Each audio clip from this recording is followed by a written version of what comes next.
Praise the lord. ఈరోజు దేవుని వాగ్దానము, శరీరము క్షయమైనదిగా విత్తబడి అక్షయమైనదిగా లేపబడును.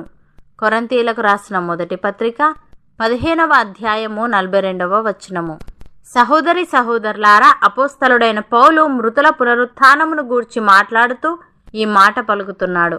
మరణం నుంచి సజీవంగా లేచిన తరువాత విశ్వాసులకు మహిమతో కూడిన దేహాలుంటాయని, అవి మరెన్నటికీ నశించవని, అవి ఆధ్యాత్మిక జీవితానికి చక్కగా సరిపోయినవై ఉంటాయని ఒక్క మాటలో చెప్పాలంటే క్రీస్తు సజీవంగా లేచినప్పుడు ఆయనకున్న దేహంలాగా ఉంటాయని ఇక్కడ తెలియజేస్తున్నాడు.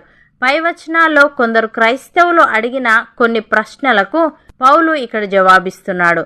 వారు అపనమ్మకంతో బహుశా సజీవంగా లేవడం అనే సత్యాన్ని హేళన చేస్తూ కూడా ఈ ప్రశ్నలు అడిగినట్టున్నారు. ఎందుకంటే పౌలు అలా అడిగిన వాణ్ణి తెలివి తక్కువవాడా అన్నాడు. ప్రియులారా, మానవ దేహం విత్తనం వంటిది. అది చనిపోయిన తర్వాత ఇప్పుడు కనిపిస్తున్న దానికి పూర్తి భిన్నమైనదిగా మార్పు చెందుతుంది. రాబోయే లోకంలో వివిధ రకాలైన దేహాలు, వివిధ రకాలైన మహిమలు ఉన్నాయి. దేవుడు ఈ భౌతికమైన వాటిని తీసుకొని తన ఇష్టం వచ్చిన రీతిలో మార్చగలడు. విశ్వాసుల దేహాల విషయంలో కూడా అలా చేయగలడు, చేస్తాడు కూడా. అందుకే పౌలు, ఓ అవివేకి, నీవు విత్తునది చచ్చితేనే గాని బ్రతికింపబడదు గదా. నీవు విత్తుదారిని చూడగా అది గోధుమ గింజ అయినను సరే, మరి ఏ గింజ అయినను సరే, వట్టి గింజనే విత్తుచున్నావు గాని పుట్టబోవు శరీరమును విత్తుటలేదు. అయితే దేవుడే తన చిత్త ప్రకారము నీవు విత్తిన దానికి శరీరము ఇచ్చును, మరియు ప్రతి విత్తనమునకును దాని శరీరము ఇచ్చుచున్నాడు.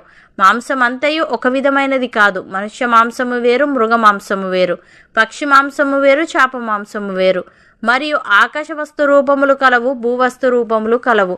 ఆకాశ వస్తు రూపముల మహిమ వేరు, భూవస్తు రూపముల మహిమ వేరు. సూర్యుని మహిమ వేరు, చంద్రుని మహిమ వేరు, నక్షత్రముల మహిమ వేరు. మహిమను బట్టి ఒక నక్షత్రమునకును మరి ఒక నక్షత్రమునకును భేదము కలదు గదా. మృతుల పునరుత్థానమును అలాగే. శరీరము క్షయమైనదిగా విత్తబడి అక్షయమైనదిగా లేపబడును. ఘనహీనమైనదిగా విత్తబడి మహిమగలదిగా లేపబడును. బలహీనమైనదిగా విత్తబడి బలమైనదిగా లేపబడును. ప్రకృతి సంబంధమైన శరీరము విత్తబడి ఆత్మ సంబంధ శరీరముగా లేపబడును. ప్రకృతి సంబంధమైన శరీరం ఉన్నది గనుక ఆత్మ సంబంధమైన శరీరము కూడా ఉన్నది అని. ప్రియులారా, రక్తమాంసములు దేవుని రాజ్యమును స్వతంత్రించుకొననేరవు, క్షేత అక్షేతను స్వతంత్రించుకొనదు. ఇదిగో మీకు ఒక మర్మము తెలుపుచున్నాను. మనమందరము నిద్రించము గాని నిమిషములో ఒక రెప్పపాటున కడబూరం మ్రోగగానే మనమందరము మార్పు పొందుదుము. బూరం రోగును, అప్పుడు మృతులు అక్షయులుగా లేపబడుదురు. మనము మార్పు పొందుదుము. క్షయమైన ఈ శరీరము అక్షేతను ధరించుకొనవలసి ఉన్నది, మర్త్యమైన ఈ శరీరము అమర్త్యతను ధరించుకొనవలసి ఉన్నది. ఈ క్షయమైనది అక్షేతను ధరించుకొనినప్పుడు, ఈ మర్త్యమైనది అమర్త్యతను ధరించుకొనినప్పుడు విజయమందు మరణము మృంగివేయబడెను అని వ్రాయబడిన వాక్యము నెరవేరును. ఓ మరణమా, నీ విజయం ఎక్కడా? ఓ మరణమా, నీ ముల్లెక్కడా?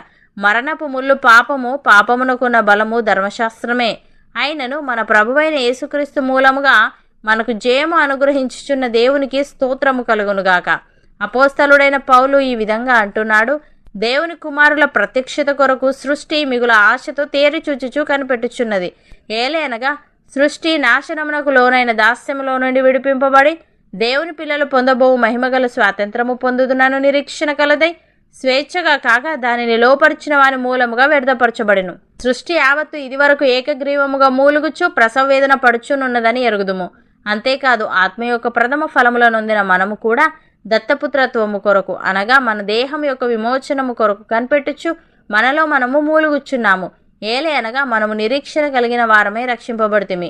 నిరీక్షింపబడినది కనబడినప్పుడు నిరీక్షణతో పని ఉండదు. తాను చూచుచున్న దాని కొరకు ఎవడు నిరీక్షించును?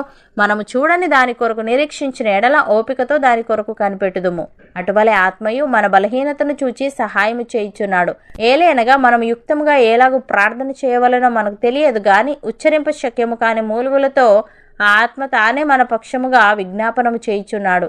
మరియు హృదయములను పరిశోధించువాడు ఆత్మ యొక్క మనస్సు ఏదో ఎరుగును. ఏలే అనగా ఆయన దేవుని చిత్త ప్రకారము పరిశుద్ధుల కొరకు విజ్ఞాపనము చేయుచున్నాడు అని.